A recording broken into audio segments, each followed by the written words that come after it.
ಕಾಸು ಕಾಸು ಪೂಜೆಯಲ್ಲೂ ಮನೆಯ ಮಂಗಳ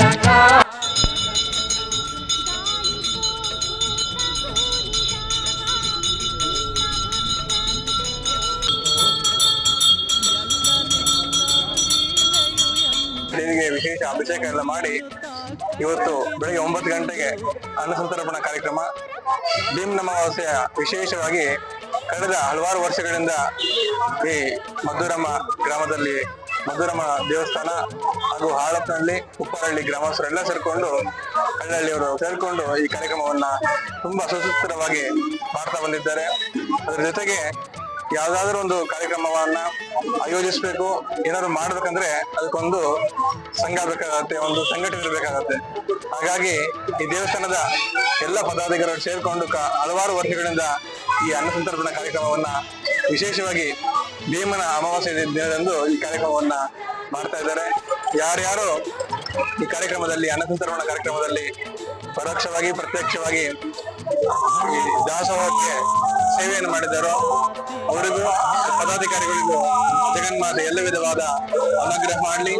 ಎಲ್ಲರಿಗೂ ಎಲ್ಲ ಊರು ಗ್ರಾಮಗಳಲ್ಲಿ ಮಳೆ ಬೆಳೆ ಸಕಲ ಸಮೃದ್ಧಿಯನ್ನ ನೀಡಲಿ ಅಂತ ದೇವರಲ್ಲಿ ಪ್ರಾರ್ಥನೆ ಮಾಡಿ ಎಲ್ಲರಿಗೂ ಶುಭವಾಗಲಿ ಅಂತ ಹಾರೈಸುತ್ತೇವೆ.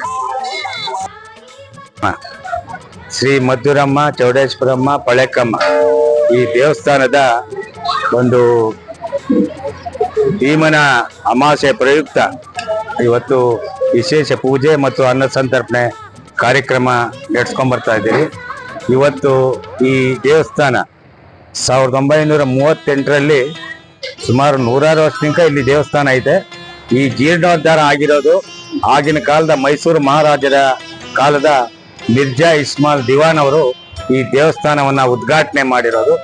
ಅಂದಿನಿಂದ ಇಲ್ಲಿವರೆಗೂ ಆಲ್ಪನಹಳ್ಳಿ, ಕಲ್ಲಹಳ್ಳಿ, ಉಪ್ಪರಹಳ್ಳಿ ಗ್ರಾಮಸ್ಥರು, ಒಬ್ಬ ಧರ್ಮದರ್ಶಿಗಳು ಹಾಗೂ ಇಲ್ಲಿನ ಪೂಜಾರಿ, ಅರ್ಚಕರು, ಸಿಬ್ಬಂದಿ ಎಲ್ಲ ಒಟ್ಟಿಗೆ ಸೇರಿ ಇಲ್ಲಿ ಏನೇ ಕಾರ್ಯಕ್ರಮ ನಡೆಯಲಿ 3 ಊರಿನ ಗ್ರಾಮಸ್ಥರು ನಡೆಸ್ಕೊಂಡ್ ಬರ್ತಾ ಇರ್ತಾರೆ.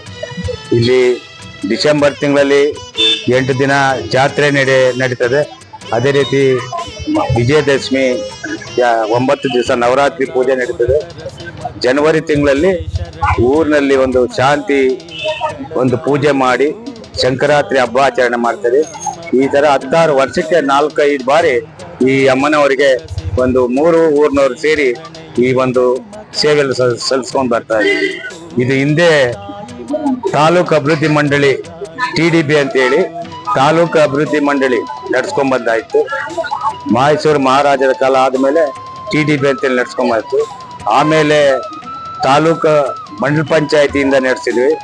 ಆಮೇಲೆ ತಾಲೂಕ್ ಪಂಚಾಯತಿ, ಗ್ರಾಮ ಪಂಚಾಯತಿ ನಡೆಸ್ಕೊಂಡು ಇವತ್ತು ಒಟ್ಟಾಗಿ ಈ ಕಾರ್ಯಕ್ರಮ, ಈ ಜಾತ್ರೆ ಜನ ಸೇರ್ದಿದ್ರು. ಸಂಪ್ರದಾಯವಾಗಿ ಉತ್ತಮ ರಾಸುಗಳ ಬಹುಮಾನವನ್ನು ನಡೆಸ್ತೀರಿ, ವಸ್ತು ಪ್ರದರ್ಶನ ನಡೆಸ್ತೀರಿ. 3 ಊರಿನ ಗ್ರಾಮಸ್ಥರು 2 ದಿವಸ ದೀಪೋತ್ಸವ ನಡೆಸ್ತೀರಿ. ಈಗ ದೇವಸ್ಥಾನದ ಏನ್ ಕಾರ್ಯಕ್ರಮ ಇರೋದು ನಿರಂತರ ಹೋಗಿ ನಡ್ಸ್ಕೊಂಡ್ ಬರ್ತಾ ಇದ್ದೀರಿ. ನಾನು ಈ ದೇವಸ್ಥಾನದ ಧರ್ಮದರ್ಶಿ ಅಧ್ಯಕ್ಷನಾಗಿ ಸುಮಾರು 35-36 ವರ್ಷ ಆಯ್ತು. ಅಂದಿನಿಂದ ಹಿಂದೆ ನಮ್ಮ ಹಿರಿಯರು, ಆಯಾ ವಂಶಿಕರು, ಗೌಡರು, ಯಜಮಾನರು, ಈ ತರ ಪಟೇಲರು, ಪೂಜಾರಿಗಳು ಇವರೆಲ್ಲ ಒಟ್ಟಿಗೆ ಈ ಕಾರ್ಯಕ್ರಮ ನಡೆಸ್ಕೊಂಡ್ ಬರ್ತಾ ಇರೋದು. ಇದಕ್ಕೆ ಒಂದು 15 ಜನ ಧರ್ಮದರ್ಶಿ ಸಮಿತಿ ಐತೆ. ಈಗ ತಾನೇ ಈ ದೇವಸ್ಥಾನಕ್ಕೆ ಸುಮಾರು ಇಲ್ಲಿ 12 ಗುಂಟೆ ಜಮೀನನ್ನ, ಗ್ರಾಮಟನ್ ಜಮೀನನ್ನ ಇವತ್ತು ಈ ಸತ್ತು ಮಾಡಿ ರೆಡಿ ಮಾಡಿ ಅದನ್ನ ಈ ಅಭಿವೃದ್ಧಿಗೆ ಮಾಡ್ಬೇಕಂತಿರೋದು. ಮುಂದೆ ಅಲ್ಲಿ ಕಮಿಟಿ ಮೈದಾನ ಐತೆ, ಇಲ್ಲಿ ಸಿಡಿ ಊಟ ಜಾಗ ಐತೆ. ಈ ದೇವಸ್ಥಾನಕ್ಕೆ ಸುಮಾರು 30 ಗುಂಟೆ ಜಾಗ ದೇವಸ್ಥಾನ ಜಾಗ ಐತೆ. ಈ ಸತ್ತುಗಳನ್ನ ಅವತ್ತಿಂದ ಉಳಿಸ್ಕೊಂಡು ಇಲ್ಲೇನಾದ್ರೂ ಇನ್ನೂ ಅಭಿವೃದ್ಧಿ ಮಾಡ್ಬೇಕು ಅಂತೇಳಿ ನಾವು 3 ಊರಿನ ಗ್ರಾಮಸ್ಥರು ಹಾಗೂ ಅಕ್ಕಪಕ್ಕ ಎಲ್ಲ ಗ್ರಾಮಸ್ಥರು ಇದಕ್ಕೆ ಸಂಪೂರ್ಣ ಸಹಕಾರ ಕೊಡ್ತಾರೆ. ಆ ಕೆಲಸ ಮುಂದಿನ ದಿನದಲ್ಲಿ ಮಾಡ್ತೀರಿ ಅಂತೇಳಿ ಇವತ್ತಿನ ದಿವಸ ಇವತ್ತು ಅನ್ನಸಂತರ್ಪಣೆ ಬೆಳಗ್ಗೆ 9 ಗಂಟೆಯಿಂದ ಸುಮಾರು ಸಂಜೆ 5 ಗಂಟೆವರೆಗೂ ಈ ಕಾರ್ಯಕ್ರಮ ನಡೀತದೆ.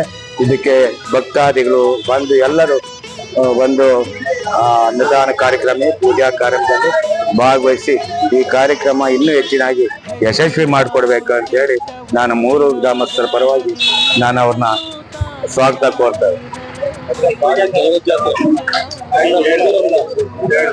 ನಾವು ಎಲ್ರಿಗೂ ಆಹ್ವಾನ ಕೊಟ್ಟಿದ್ದೀವಿ. ಎಲ್ಲರೂ ಬರ್ತಾರೆ. ವಿಶೇಷವಾಗಿ ನಮ್ಮ ಪ್ರಣಮಾನಂದಪುರಿ ಸ್ವಾಮಿಗಳು ಇವತ್ತು 12 ಗಂಟೆಗೆ ವಿಶೇಷ ಪೂಜೆಗೆ ಆಗಮಿಸಿ ಭಕ್ತಾದಿಗಳಿಗೆಲ್ಲ ಆಶೀರ್ವಾದನ ಮಾಡ್ತಾರೆ. ಅದೇ ರೀತಿ ನಮ್ಮ ಬಚ್ಚೇಗೌಡರು, ಶರತ್ ಬಚ್ಚೇಗೌಡರು, ಬೈರೇಗೌಡರು, ನಮ್ಮ ಎಲ್ಲ ಧರ್ಮದರ್ಶಿಗಳು ಕೂಡ ಭಾಗವಹಿಸ್ತಾರೆ.